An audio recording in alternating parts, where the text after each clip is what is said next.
Ladies and gentlemen, nearly 62 years ago, the United Nations recognized the rights of the Jews, an ancient people 3,500 years old, to a state of their own in their ancestral homeland. I stand here today as the Prime Minister of Israel, the Jewish state, and I speak to you on behalf of my country and my people. The United Nations was founded after the carnage of World War II, after the horrors of the Holocaust. It was charged with preventing the reoccurrence of such horrendous events. Nothing has undermined that mission, nothing has impeded it more than the systematic assault on the truth. Yesterday, the President of Iran stood at this very podium, spewing his latest anti-Semitic rants. Just a few days earlier, he again claimed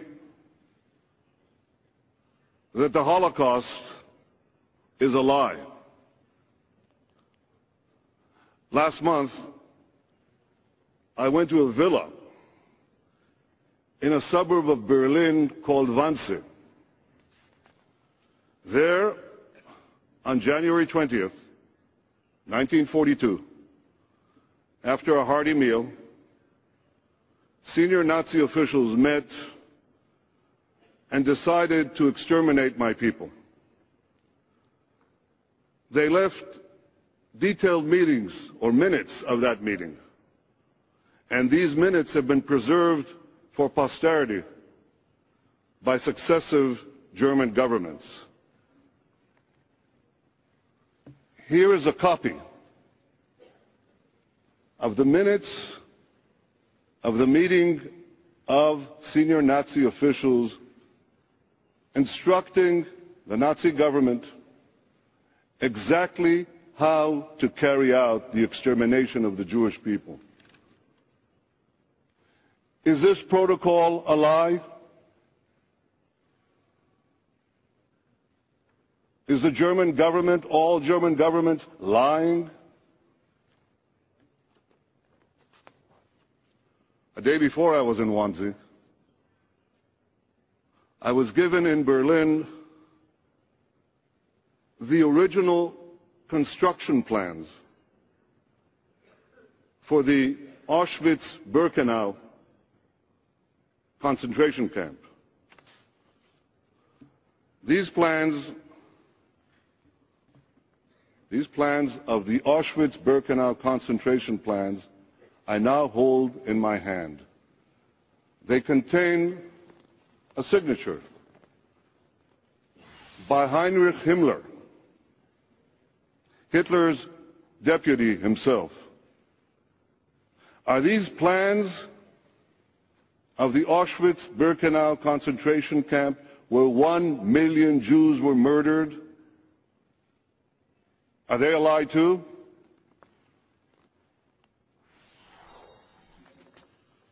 This June, President Obama visited another concentration camp, one of many, the Buchenwald concentration camp. Did President Obama pay tribute to a lie? And what of the Auschwitz survivors whose arms still bear the tattooed numbers branded on them by the Nazis? Are those tattoos a lie too? 1/3 of all Jews perished in the great conflagration of the Holocaust. Nearly every Jewish family was affected, including my own. My wife's grandparents, her father, 2 sisters, and his 3 brothers, and all the aunts and uncles and cousins all murdered by the Nazis.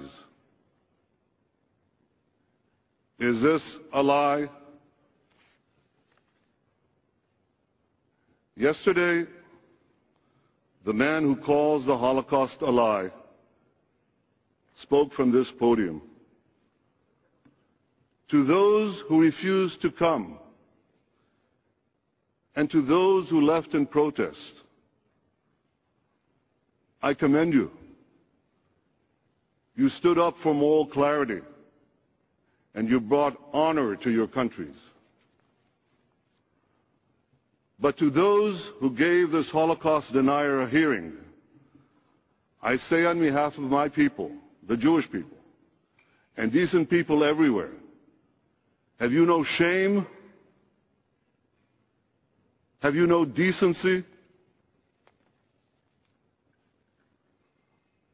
A mere 6 decades after the Holocaust, you give legitimacy to a man who denies the murder of 6 million Jews while promising to wipe out the state of Israel, the state of the Jews?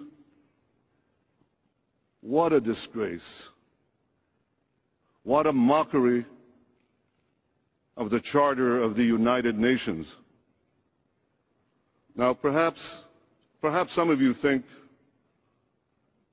that this man and his odious regime, perhaps they threaten only the Jews. Well, if you think that, you're wrong. Dead wrong. History has shown us time and time again that what starts with attacks on the Jews eventually ends up engulfing many, many others. For this Iranian regime is fueled by an extreme fundamentalism that burst onto the world scene 3 decades ago after lying dormant for centuries. In the past 30 years, this fanaticism has swept across the globe with a murderous violence that knows no bounds and with a cold-blooded impartiality in the choice of its victims.